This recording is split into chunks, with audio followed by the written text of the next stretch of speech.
Hi, I'm Short, and in this video I'm going to show you how to replace the casing of your Opel flip key.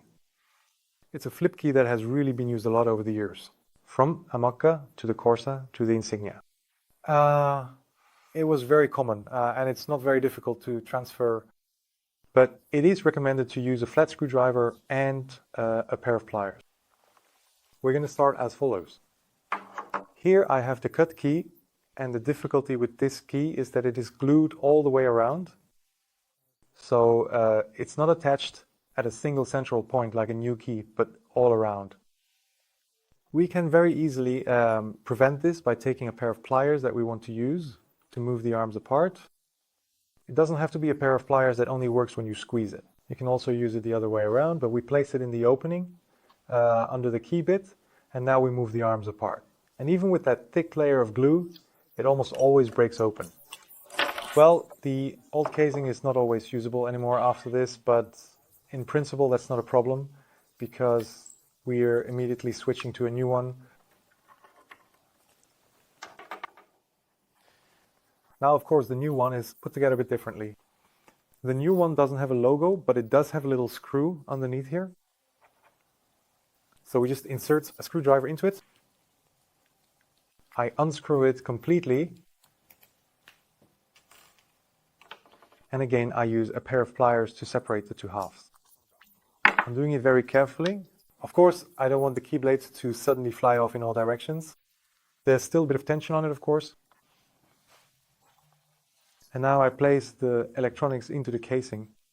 And what you may have already noticed is that there are a few black tabs here in the casing, and they fit exactly into the notches that you can also see here on the circuit board.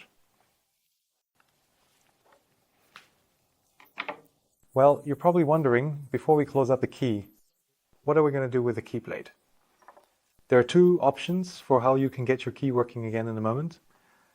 The first option is always the one I would recommend to everyone, and that is to simply go to a locksmith and have it cut. It might cost you, well, 10 to 15 euros. But it saves you a lot of trouble because transferring the key blade can be quite a hassle if you're not very handy. But are you a bit more handy? Then you can handle it as follows. Here we see a small pin, and that's a retaining pin. This pin ensures that the key blade we see here is attached to the key mechanism or the flip mechanism. And if you remove this, then these two halves can be pulled apart. So with a small nail, you can tap this pin out. You do the same thing with the original key. You then swap them so that the original key blade is in the new flip mechanism, and you insert a new retaining pin. You can transfer this entire mechanism to the key because the dimensions often differ. That increases the chance that it won't be able to flip open anymore or even close at all. So I would always recommend doing it that way instead. Now, once the key has either been cut or transferred, we're going to tension it. And you can do that as follows. The flip mechanism consists of three parts. We have a spring, we have the blade, and we have the push button that you can also press to make the key flip open. And the button consists of three little legs, which coincidentally match the notches that we also see here in the key blade. We position it exactly so that it can drop in later. Next, I place the spring, and the spring has a protruding pin on one side. That needs to stay on the top. And the other side, we place in here and turn it around a bit until it stays in place. Now, that little pin that sticks out, I wanted to point to the left in this housing. That's a very important detail. So I now carefully place the spring that we see here right over the plastic notch of the new housing, and I make sure that this pin always keeps pointing this way, and then after that I turn it a full 360 degrees.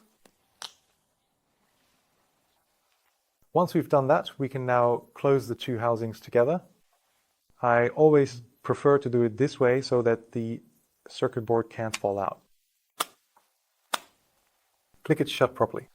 Go ahead and check already to see if it opens easily, and if that's the case, then we will immediately proceed to fit it with a brand new replacement screw.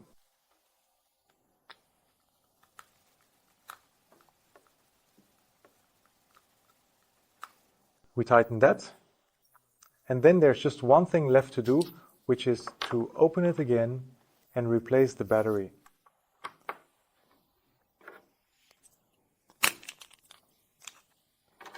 The battery that belongs in it is a CR2025 button cell battery. I'm now using the original one that was still in the customer's housing. I slide it in so that the battery falls under the plastic here, and I press it down a little bit. Next, I place the battery cover, snap it shut, and we can try it out right away. And that's how you can replace the housing of your Opel flip key. Hopefully everything went well with transferring your key housing. If you didn't quite manage, you'll find our contact information in the description below this video, or you can leave a comment under this video and I'll be happy to help you further. Success!